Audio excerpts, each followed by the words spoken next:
What's up, guys? So we're here at Chris Forsberg's house. Actually, we're gonna do another episode of What Makes You Drift. Today is gonna be with Dylan Hughes. You'll meet him in a second.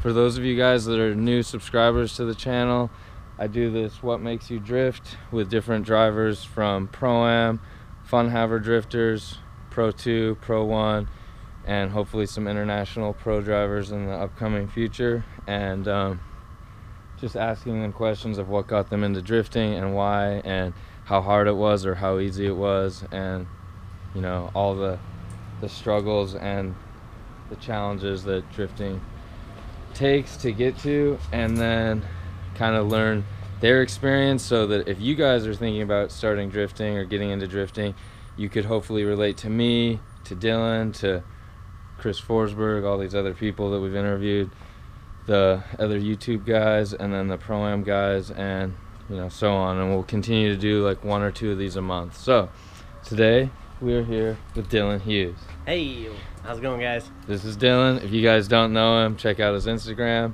And then this is Dylan's car. So wow, yeah. Straight gray.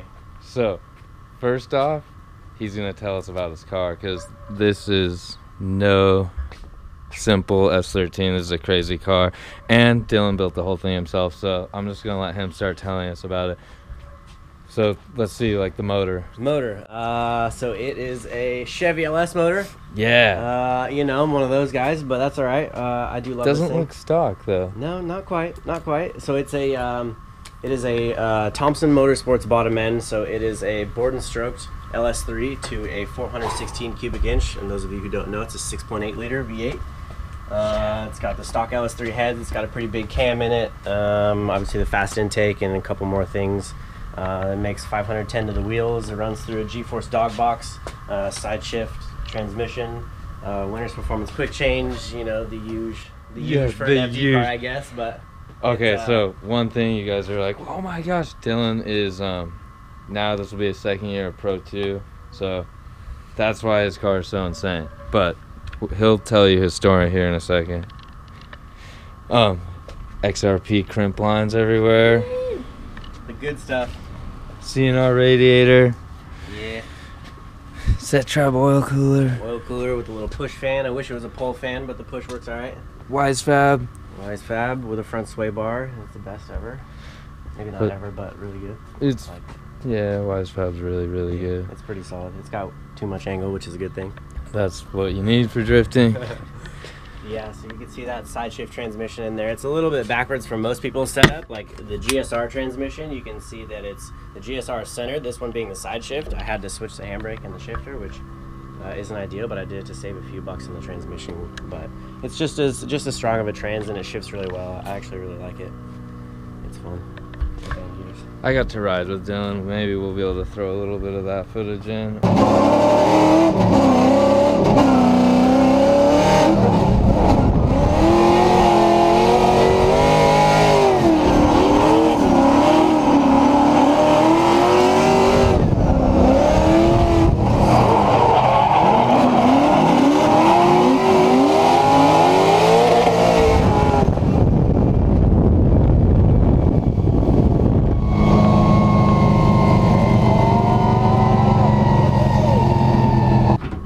Let's see back here. Got the fuel safe cell back here, dual batteries to add weight over the axles, quick change diff. Yeah, nice 4-inch stainless exhaust. It's a Y pipe. I do like doing the Y pipe. I like the way it sounds as opposed to the X. I think they sound good no matter what, but I prefer the Y. Just trying to put as much weight as we can over the back of this thing so I can get that little 255 we have to run a Pro 2 to grip up as much as I can. But yeah. Okay, so when I look at the back of this car, I'm kind of impressed, and I like to build my own stuff. So when you guys look at it, you're probably like, oh my gosh, that took a lot of time, and it did. But Dylan is a fab guy, so he gets to build his own stuff and gets to pick how he wants to do it, and that's why it's so crazy. His whole car is crazy. That's what's nice about being a fab guy, doing it yourself, is you don't like something, you just cut it off and do it yourself. It's amazing. When I first decided to do this, I just pulled the trigger on it. Basically just took an angle grinder the whole back of my car, and I was a little nervous. Like as soon as I cut the whole back of it off, it was like if I were to wall tap it without putting any of this on, like the windshield or the glass or the tire would hit first. So it was like really like stumpy looking, like on the back, you know what I mean? Yeah. It almost reminded me of like a BMW, like those like little, like the little things. 318 Ti. That's what it reminded me of, and then I was like, oh my god. It took me like 20 minutes with an angle grinder to cut it off, and it was like 25 hours of like fabricating, making stuff, thinking, cutting, measuring, trying to get it the way I like it. But I'm very happy with it, and I've smacked it off the wall a couple times, and it holds strong. And it's very unique how you did it. Like I have never seen another one exactly like that. So you did a good job. Thanks, Dan. So here she is. So what makes you drift, Dylan? What makes me drift? I like to go fast. I really like to go fast. Me and Dan were talking about this yesterday, but I just love going fast. It's an adrenaline rush. I like the feeling of the motor. You know, a fairly solid engine mounts and trans mount and the straight cut gears, and it's an overall feeling. You know what I mean? It's an adrenaline rush. It's like why some people go base jumping and why some people like ride dirt bikes. I grew up riding dirt bikes, and it's the same feeling that I get. And it's just we're all adrenaline junkies. I think that's why I do it. It's because I want to go fast and I want to scare myself, and I can do both in this thing. That is like I can relate 100% to that one. Some people's answers are all different, but that's a really cool one. So I know like your whole story and like how you got into drifting and everything, but these people do not. So like did you have any other racing in your background or other stuff like that, or what made you choose drifting over anything, I guess? I grew up racing dirt bikes. I started riding when I was pretty young. I was like 6 years old, started riding and racing, and you know, as everybody knows with dirt bikes, you tend to bounce yourself off the ground, and I don't bounce very well anymore. I mean, I'm still kind of young, but like with age comes a cage, I like to say, and I know a lot of people say that too. But I went for a ride, and my buddy's he had a CA powered. It was like what were those things? The Nissan S12. My buddy had one of those, and I went for a ride, and that thing would like shoot flames, and I was like, well, that's basically the coolest thing ever. So that was pretty much it. I bought this as my first drift car. I bought this thing bone stock with coilovers. It was way too low, stock wheels, stock everything, and then just tried like street drifting it, you know, and like kind of got used to it, and then blew up the SR, of course. And then I was like, okay, like it was like deciding whether the JZ or the V8 or whatever. And then I decided to go to the V8 because I'm a little bit of a backwoods boy, but yeah, and just kind of took it and ran with it, and I have a lot of hours into this thing, a lot of hours into this thing. But so when you say backwoods boy, okay, so right now we're in Southern California. Yeah. I'm sitting on the seat, bro. That's just gonna happen. Just deal with it. Okay, so right now we're in Southern California. Lots of stuff happening, car culture here. That's why a lot of us moved here. Yep. That's why I moved here. But where are you from, Dylan? So I am from the Seattle area. I say Seattle because nobody knows where North Bend, Washington is. It's about 45 minutes to the east of the Seattle area. And so we were kind of like when I was in high school, I was like into welding and fabricating. So I used to do like build like rock crawlers, like, you know, like when I was in high school, I used to charge kids to build like front bumpers and like rock sliders and stuff like that. And then I kind of decided that I didn't like going slow. You know what I mean? Because it was like, oh, we're gonna do like the dual transfer cases in this truck and like make it go like really slow. And I was like, and climb up anything. And climb up, and it's fun. Don't get me wrong, but like there's nothing like hucking this thing 90 degrees at 100 miles an hour. You know, like there's nothing that'll be super fun to go rock crawl, but it doesn't give you that thing that you were saying, not adrenaline, but like where it scares you and like kind of like there's like injury involved is when it's like scarier, and then the adrenaline like compounds or like like goes. Especially like running tandem in this thing, I know I have so much time and so much money into it, and I know that if I wreck it, I have to fix it. You know what I mean? So like that also adds to, you know, you put it up on somebody's door at 80 miles an hour, you're like, I really like this car, but I'm having a good time. So like that adds to it as well, you know. And then after that runs over, that's like, oh my gosh. Yeah. I find myself like beating on my steering wheel. Like, I love this. So yeah, that's it, man. Just going fast and having fun. And yeah, it's really cool. So a little bit about Dylan that you guys don't know is he works, or maybe you do know if you know Dylan. He works for Chris Forsberg. on Chris's team. He's done it for a couple years, but he's like doing Pro 2. He wasn't able to do all the rounds last year. Right. Hoping to do them all this year? Yeah, hoping to do them all for 2018. It should be pretty fun, but we ended up doing, so originally how I first got into it was right next to North Bend where I grew up was Dirtfish Rally School. So I started working at Dirtfish Rally School, grading the course back together after the rally cars would go and mess it all up. And then they're like, oh, you can fabricate. So I started working in the shop, and then they're like, we're going to sponsor a race team. So then they're like, all right, we're going to sponsor a rallycross team. So all right, so Travis Pastrana's rallycross cars showed up, so we rebuilt and maintained those for the 2013 season. I just turned 21, so I traveled to all the GRC races in 13. The third time I was in Vegas that year, we were there during the SEMA show, and we were mechanic short, so one thing led to another, and Brian Wilkerson came out. Brian Wilkerson's the owner of MA Motorsports, who used to build and maintain Chris's competition cars. So I hung out with him for the weekend, and he was like, oh, I work for Chris Forsberg. I'm like, oh, like, I like drifting. Like, drifting's way cooler than rallycross. Sorry. And it is. But, so I harassed him all weekend. I'm like, hey, let me know if you need help next year. Let me know. So finally one day I literally just get a call out of nowhere from Chris Forsberg, and I answered the phone. Hey, it's Chris Forsberg. I'm like, hey, what's up? You know, and so yeah, they're bringing on another car, which is Jonathan Castro, to drive Chris's second 370Z. So I flew from Seattle to Long Beach 2014, and I was texting Mitch, who's Chris's wife.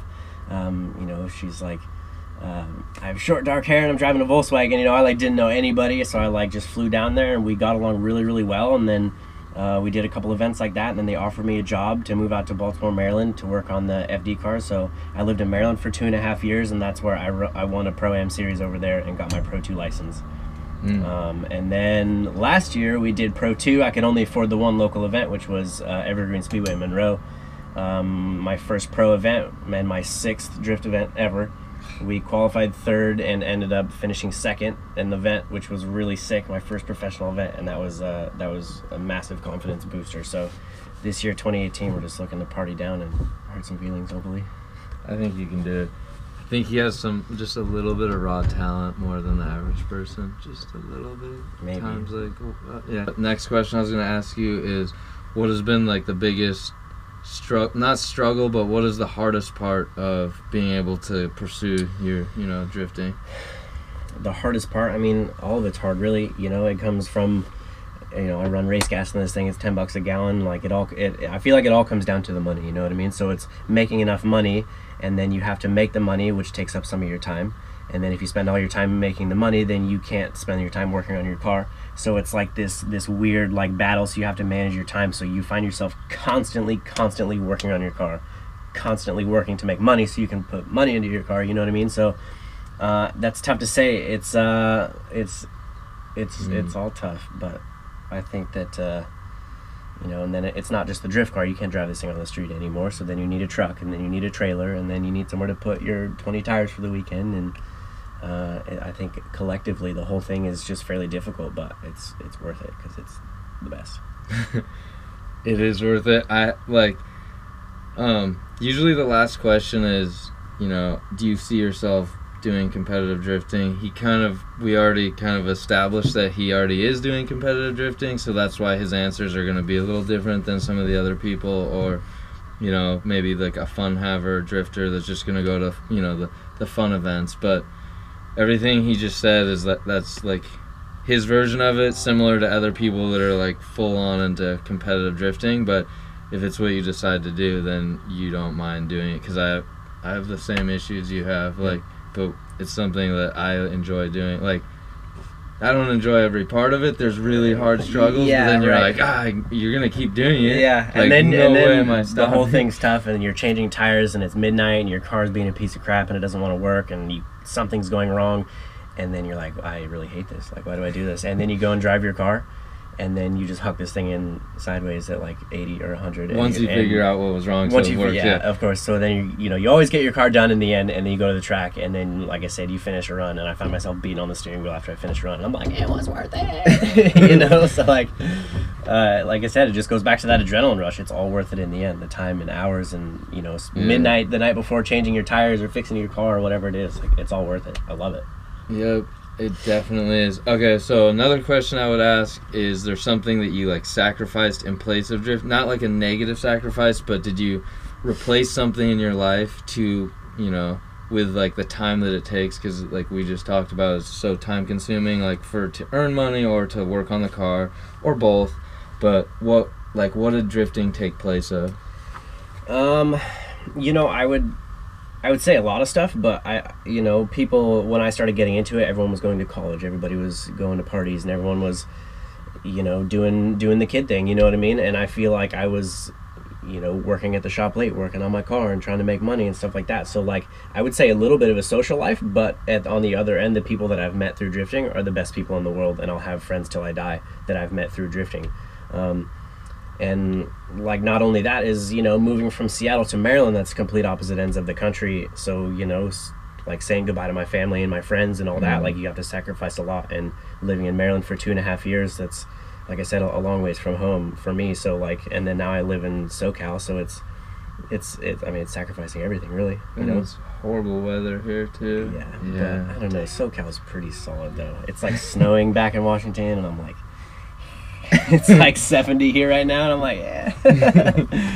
But we sacrifice a lot of stuff, personal life, and people are going out to the bar, and I'm like, oh, I'm gonna work on my car so I can go drive. You know what I mean? You sacrifice a lot. Yeah, but it's worth it. Okay, so last question that I usually ask is, do you see, yourself competing or going into competitive drifting? That's already answered. So nope. What made you? Oh, did you have like competitive drifting in mind the second you thought about doing drifting, or was it something? Or how'd that go, or why? I was just gonna I always knew I wanted to drive on the track because street drifting's fun, but you can't. What you would learn in one day of driving on the track is equivalent to dozens of days of street drifting. So I always knew I wanted to drive on the track, and I always have that competitive edge from dirt bikes. But I didn't really plan on like taking it, to the, not to say I'm at the top at all, but like taking it up there, you know what I mean? So no, I don't think that I had competitive drifting. That wasn't my ultimate mindset. And I started driving on the track, and then I put the V8 in this thing, and I'm like, okay, like this is sick. Like this is what I could see myself doing for a while. So no, I didn't have that in my sights, but then it quickly, became my goal. Like, as soon as I drove on the track, I'm like, oh, this shit rules. Like, this is what I need to do. For sure. Okay, so then, do you see yourself doing Pro 1? Absolutely. I would love to. I would absolutely love to. I mean, it's a big step from Pro 2. It's like, I would say it's like a 2-step leap, you know what I mean? It's double the rounds. Every car has double the horsepower. It's double the tires. It's, more traveling, and obviously with the 8 rounds instead of the 4 for Pro 2. I would love to. I would absolutely love to. In the end, it does come down to the money, but, I feel like if we can do good in Pro 2 in 2018 and be smart about chatting with companies, and, I would love to make it happen. And someday I will.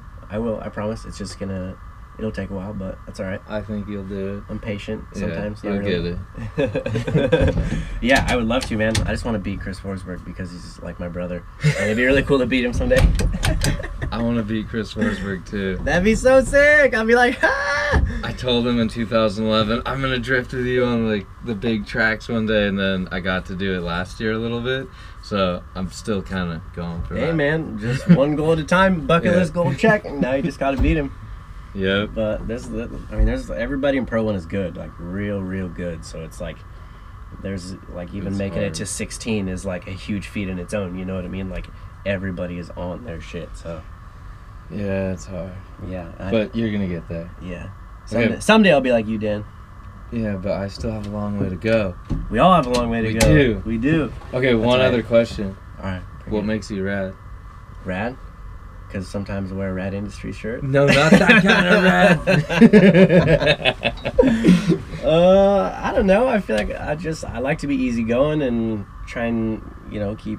I hate to say it, but positive vibes, and just work hard and good things will come your way. You gotta work hard. That's the end all be all goal. Yeah, work hard. Some people are a little more fortunate than others, and it's the luck of the draw. You know what I mean? You just gotta work hard. I'm a firm believer that good things happen to good people. So they do. You're a good guy. Good things are coming your way. I hope so, man. Thank you, Dan. All right, really cool. That's Dylan Hughes, and if you guys have any questions, just ask in the comments below and I'll answer them, or I'll ask Dylan and then we'll answer them together. But don't forget to subscribe and check out some rad merch, and follow this guy on Instagram and see his journey to Pro 1. Yeah. And watch him go through Pro 2 this year. All right, Dylan. Later, dude. Later.